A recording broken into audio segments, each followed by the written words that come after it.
अस्सलाम वालेकुम एवरीवन, उम्मीद करती हूँ आप लोग सब ठीक ठाक होंगे।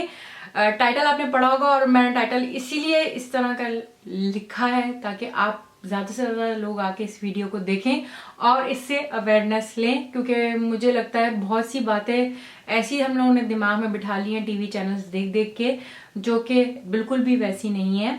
मैंने रिव्यू दिया था इस मेकअप स्टिक के ऊपर, क्रेयोलन की मेकअप स्टिक के ऊपर।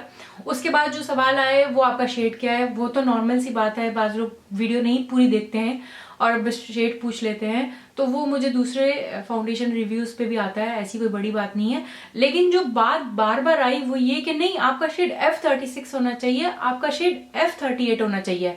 अच्छा, इसमें भी मैं काफी अरसे तक कंफ्यूज रही, ऐसे कैसे। मैंने उल्टा पुल्टा करके अपनी स्टिक को देखा, मैंने कहा मैं कहीं से जहालत का इजहार मैंने शायद कर दिया है, बहुत बड़ा कोई गलती हुई है मुझसे। तो सवाल एक दफा मेरे जहन में आया, वो तो शुक्र है मेरी भाभी का, उसने मुझे बताया कि नहीं, गलती आपकी नहीं है, आपका शेड बिल्कुल दुरुस्त है। जो कि आप अभी अपनी स्क्रीन पे देख रहे हैं कि मेरे पास क्रेयोलन की स्टिक है और उसका नंबर OB3 ही है। तो ये आप जरूर अपने दिमाग में बिठा लें। उसने मुझे बताया कि ये जो मॉर्निंग शो वाले जो हमारा सत्यानाश कर रहे हैं, मेकअप आर्टिस्ट हैं, उनका अपना एक होगा अपनी जगह, लेकिन जो अवेयरनेस वो दे रहे हैं वो बहुत गलत है कि आप अगर लाइटर हैं तो F36 और अगर आप डार्कर हैं तो F38। नहीं भाई, क्यों क्यों दो शेड दुनिया में ये क्या क्रेयोलन कंपनी ने बनाया है? बिल्कुल भी नहीं।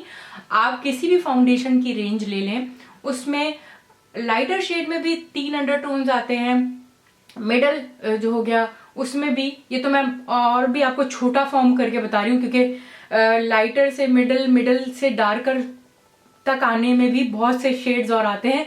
और अगर हर इन 3 को ही लिया जाए तो हर शेड के अंदर 3 अंडरटोन्स होते हैं, वार्म, न्यूट्रल और कूल। तो उसके हिसाब से भी शेड चेंज होता है। तो हम F30, हमारी आवाम जो है वो F36 और F38 पे कैसे रह सकती है? खुदा को मानो और इस रेंज पे से हटो। मैं कहती हूँ 100 में से 1 या 2 या 3, चलो या 4 कर लो मैक्सिमम। बंदा होगा जिसपे एक लाइटर होगा तो उस पे F36 सूट कर रही होगी और एक डार्कर होगा तो F38 सूट कर रही होगी। अच्छा, जो बीच का बंदा है वो फिर क्या करे? क्योंकि या तो उसके लिए F36 ग्रे होगी और या तो वो अगर F38 इस्तेमाल करेगा तो वो बहुत ज्यादा ऑरेंजी शेड हो जाएगा। अगर आपने एक्सपीरियंस किया तो ईमानदारी से कमेंट्स में मुझे बताओ कि वाकई ऐसा है या नहीं है, और अगर है तो खुदा के वास्ते सबक सीखो, दुकान में जाओ और जिनके पास क्रेयोलन की स्टिक्स की रेंज है उनसे और शेड के बारे में भी मालूमात हासिल करो, अपने हाथ पे चेक करो ताकि आपको पता चल सके, या चेहरे पे थोड़ा सा, खासतौर पे चेहरे पे, हाथ को तो छोड़ ही दो, लेकिन कलर्स डिफरेंट देखने के लिए हाथ पे चेक करो, तुम्हें खुद फर्क पता चलेगा। और अपने ऊपर टेस्ट करना है तो यहाँ पे लगा के खासतौर पे अपनी नेक के साथ चेक करें, दुकान में चेक करें और बाहर की लाइट में जाके फिर उसको सही से देखें कि वो आपके साथ सूट कर रहा है या नहीं। लेकिन शेड्स और भी हैं, अल्लाह के वास्ते उससे भी जाके आप चेक करें।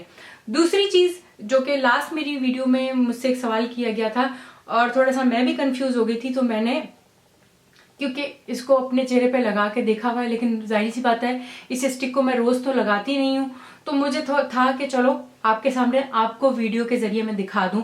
तो मैंने अपने लेफ्ट साइड पे जो है, जिसमें मैंने घड़ी पहनी हुई है, वहां पे मैंने ये जो है फाउंडेशन लगाया और मैंने इसको जो है ब्यूटी ब्लेंडर से ब्लेंड किया, जो कि हम सब करते हैं स्पंज वगैरह से, तो हमने बहुत देखा हुआ है।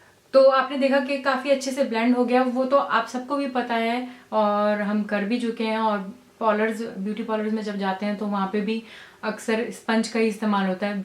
तो आपने देखा कि काफी अच्छे से ब्लेंड हो गया, वो तो आप सबको भी पता है और हम कर भी चुके हैं। और कि ये जो फाउंडेशन स्टिक्स होती हैं ये आप ब्रश के साथ भी अप्लाई कर सकते हैं।